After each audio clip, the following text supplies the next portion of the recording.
On a vu qu'il n'y avait pas que c'était sans alcool, on voulait un peu découvrir. Ouais. Tout commence par un élan de curiosité.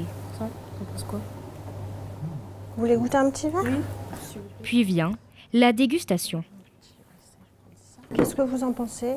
Franchement, j'aime bien. C'est marrant, c'est très spécial. Pour finir, c'est un passage en caisse, avec une bouteille sous le bras, de quoi recréer chez eux un Spritz Saint-Germain, version sans alcool. Ça vous fera 25 €, s'il vous plaît. Tu peux insérer ou... Cette année, près d'un Français sur 4 prévoit de relever le Dry January, un défi qui consiste à ne pas consommer d'alcool pendant tout le mois de janvier.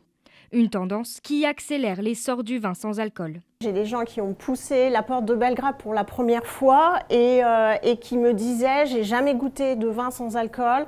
Donc là, vu que c'est le Dry January, je vais essayer. On parle aujourd'hui de flexibuveurs.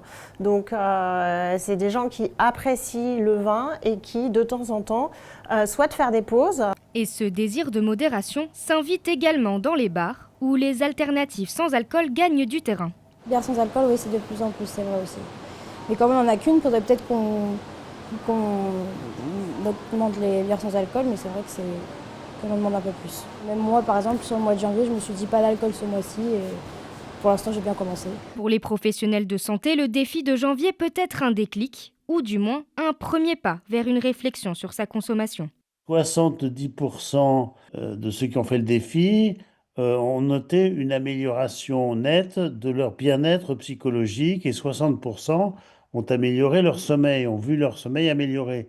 Donc il y a à la fois un effet rapide, mais aussi un effet durable. L'année dernière, près de 2 tiers des Français ont ralenti leur consommation d'alcool après le défi du mois de janvier.